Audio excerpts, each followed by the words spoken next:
Assalamualaikum warahmatullahi wabarakatuh. Kembali lagi bersama Al-Faqih di pelajaran sejarah kebudayaan Islam untuk kelas 7, yang mana pada kali ini kita akan bercerita mengenai peristiwa pembelahan dada. Dan ini adalah kisah lanjutan dari kisah sebelumnya.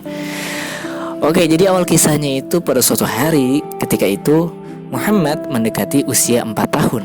Tepatnya di saat beliau bersama putra Halimah bermain jauh dari perkemahan.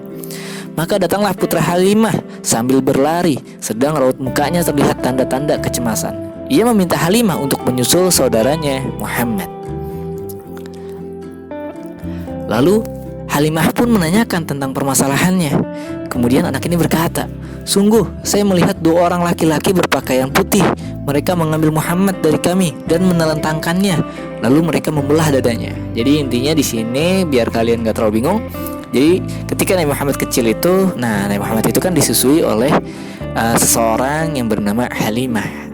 Ketika usia Rasulullah atau Muhammad kecil itu 4 tahun, yang mana Nabi Muhammad lagi main nih sama anak kecil, sama anaknya Halimah.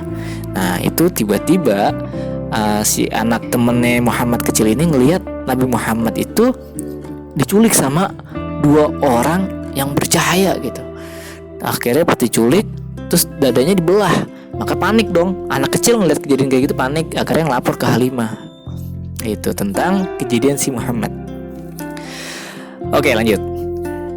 Terus, sebelum melanjutkan ceritanya, masa si anak kecil ini nih yang tadi ngabarin kalau Muhammad itu dibelah dadanya, diculik gitu. Halimah berlari menghampiri Muhammad. Saking paniknya. Karena apa? Karena Halimah itu sayang banget sama Muhammad, pertama. Yang kedua, Muhammad ini ya bukan anak dia sendiri, tapi anak orang. Kan panik kan ngelihat anak orang kenapa-napa gitu. Dia melihat Muhammad berdiri di tempatnya tanpa bergerak. Wajahnya terlihat kekuning-kuningan dan pucat. Lalu dengan rasa takut dan cemas, Halimah menanyakan tentang apa yang menimpanya. Tanya ini kabarnya Muhammad gimana gitu. Lalu Muhammad memberitahukan bahwasannya dia dalam keadaan baik dan menceritakan bahwa ada 2 orang laki-laki berpakaian putih yang mengambilnya dan membelah dadanya untuk mengeluarkan hatinya, lalu mengeluarkan segumpal darah hitam darinya, lalu membuangnya, lalu mencuci hatinya dengan air dingin dan mengembalikannya ke dalam rongga tubuh untuk kemudian mengusap dadanya. Setelah itu mereka meninggalkan tempat dan menghilang. Nah itu pengakuan Muhammad kecil. Nah karena ketika ngedengar cerita kayak gitu, Halimah langsung berusaha meraba-raba tempat dada yang dibelah. Dicek tuh. Ia tidak melihat bekas sedikit pun. Kemudian ia kembali bersama Muhammad ke rumahnya. Menjelang fajar pada hari berikutnya, besokannya nih ketika kejadian tersebut, Halimah membawa Muhammad kepada ibundanya di Mekah. Aminah merasa heran dengan kembalinya. Aminah merasa heran ketika melihat kembalinya Halimah bukan pada waktunya. Padahal ia sangat menyukai anak ini. Lalu ia menanyakan penyebabnya, dan Halimah pun menceritakan tentang peristiwa pembelahan dada Muhammad kepadanya. Aminah ini siapa? Yaitu ibunda daripada Nabi Muhammad SAW. Oke, jadi ketika peristiwa tersebut Halimah merasa khawatir, akhirnya dipulangin ke orang tuanya, yaitu Aminah. Akhirnya di situ Nabi Muhammad diasuh lagi oleh ibundanya sendiri. Oke, lanjutannya. Ini setelah peristiwa pembelahan dada. Setelah itu ada di satu pekan, satu peristiwa atau di satu fase lah gitu, dimana ketika Aminah keluar bersama putranya yang yatim, yaitu Nabi Muhammad, itu mau ke Yasrib atau ke Madinah.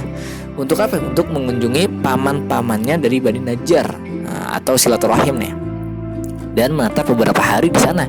Dan dalam perjalanan pulangnya, ajal pun menjemputnya, yaitu di tempat yang bernama Abuah, dan di tempat itu pula ia dikebumikan. Jadi ketika Nabi Muhammad sama Aminah ini pergi keluar, itu Aminah, ibunya Nabi Muhammad, meninggal dunia di perjalanan.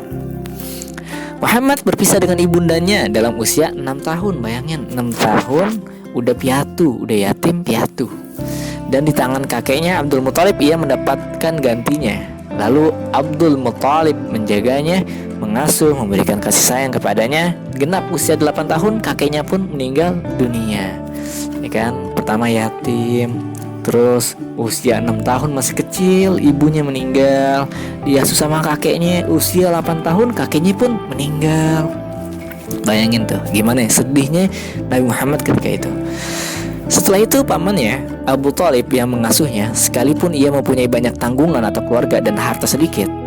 Nah, di sini baru nih diterusin atau diasuh sama pamannya Abu Thalib, yang mana Abu Thalib itu anaknya banyak tapi miskin. Nah, pamannya demikian pula istrinya memperlakukan Muhammad seperti salah satu anak-anak mereka. Anak yatim ini sangat bergantung kepada pamannya. Beliau tumbuh atas dasar kejujuran dan amanah sehingga keduanya menjadi gelar baginya. Nah, di sini Abu Thalib walaupun miskin kekurangan tapi sayang banget sama Muhammad, sampai-sampai itu ada keajaiban gitu. Yang harusnya Abu Thalib ini udah miskin, ngasuh anak banyak, itu masih kelaparan gitu kan. Ditambah sama Muhammad harusnya makin banyak, atau kira-kira nih kalau makan makin banyak orang makin kenyang atau enggak? Harusnya kan enggak. Tapi ketika Muhammad diasuh sama Abu Thalib, itu Abu Thalib merasa kecukupan gitu. Yang tadinya kekurangan, tapi ketika ada Muhammad yang harusnya makin kekurangan, tapi ini enggak, malah menjadi kecukupan bagi Abu Thalib. Nah, di sini nih berjalannya waktu, Muhammad mendapatkan gelar Al-Amin, yaitu orang yang dapat dipercaya. Makanya orang-orang tuh kalau lewat Nabi Muhammad lewat itu ngomongnya begini, telah datang Al-Amin gitu. Maka bisa diketahui bahwa yang dimaksud itu adalah Muhammad SAW. Oke, setelah melewati masa remaja dan beranjak dewasa, Muhammad mulai berdikari dan mencari biaya hidupnya sendiri. Maka mulailah beliau berpergian untuk bekerja dan berusaha. Beliau bekerja sebagai penggembala kambing bagi beberapa orang Quraisy dan menerima upahnya. Jadi ketika masih kecil, Rasulullah udah kerja menjadi penggembala kambing. Nah, terus ketika udah dewasa lagi, kemudian Muhammad segera bergabung dengan rombongan dagang ke negeri Syam. Nah, Rasulullah ini berdagang udah jauh tuh dari kota Makkah ke kota Syam. Jalan. Rombongan tersebut dibiayai oleh Khadijah binti Khuwailid, atau ya bisa dibilang tuh kayak majikannya Rasulullah dah gitu. Seorang wanita terpandang yang sangat kaya dengan dana besar. Dalam rombongan ini, Khadijah mewakilkan hartanya kepada Maisarah, pembantunya sekaligus orang yang mengatur segala urusannya. Maisarah ini bisa dibilang kayak asistennya Khadijah.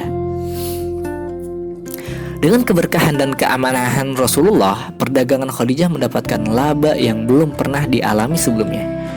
Maksudnya tuh ketika Muhammad yang berdagang, Nabi Muhammad yang berdagang itu dagangannya Khadijah tuh makin melimpah, makin banyak deh gitu. Nah, akhirnya lalu ia bertanya kepada Maisarah perihal penyebab laba yang cukup besar ini. Siapa ini yang dagang nih? Ya, kata Khadijah, kaget kan. Maisarah menceritakan bahwa Muhammad bin Abdullah lah yang menangani urusan barang dan penjualan, dan dia pula yang menghadapi orang-orang dengan sangat mengagumkan, sehingga laba yang besar bisa diperoleh tanpa ada unsur penganiayaan. Nah, saking jujurnya Nabi Muhammad. Nah, ketika mendengar kisah tersebut, Khadijah mendengarkan penuturan Maisarah, dan dari situlah dia mulai mengenal beberapa hal mengenai Muhammad bin Abdullah dan merasa kagum kepadanya. Khadijah sebelumnya pernah menikah, tapi kemudian suaminya meninggal dunia. Lalu ia ingin mencoba kehidupan baru dalam tanggungan suami yang bernama Muhammad bin Abdullah. Nah, di sini nih Khadijah mulai jatuh cinta sama Nabi Muhammad. Nah, pada saat itu Nabi Muhammad masih berusia berapa? 25 tahun. Nanti kita lanjut dulu ceritanya. Maka ia pun mengutus salah seorang kerabatnya untuk mengetahui ketanggapan Muhammad bin Abdullah dalam urusan tersebut. Sedangkan beliau pada saat itu berusia 25 tahun. Kemudian datanglah seorang wanita untuk menawarkan kepada beliau agar mau menikah dengan Khadijah, dan beliau pun menyetujuinya. Oke, akhirnya keduanya menikah dan masing-masing merasa bahagia. Setelah itu Muhammad mengambil alih dalam hal mengatur kekayaan Khadijah, karena Muhammad udah menjadi kepala keluarga. Nah, karena Nabi Muhammad nih yang ngatur kekayaannya Khadijah, dan beliau membuktikan kepiawaian dan kemampuannya. Secara berturut-turut Khadijah hamil dan melahirkan hingga memiliki beberapa orang putri yang bernama Zainab, Ruqayyah, Ummul Kulsum, dan Fatimah, serta 2 orang putra bernama Qasim dan Abdullah yang keduanya meninggal dunia ketika masih kecil. Nah, ini sedih banget ini Rasulullah. Oke, itu aja kisah di tema pada saat ini. Kalau ada yang ingin ditanyakan silakan ajukan di kolom komentar. Ya gitu aja. Info tambahan dalam materi ini sebenarnya terdapat sebuah lagu populer yang memudahkan kalian menghafal poin-poin yang terkandung pada tema ini, yaitu Rohatil. Nah kalian pasti pernah dengar kan lagu Rohatil atyara tasyadu filayalil maulidi, terus sampai habis. Nah itu kalian hafalin karena itu banyak poin-poin yang harus kita tahu. Yang bahasa Indonesianya tuh yang 2 bulan di kandungan wafat ayah handanya. Ya gitu dah. Pokoknya gitu dah kurang lebih. Oke, itu aja. Wassalamualaikum warahmatullahi wabarakatuh.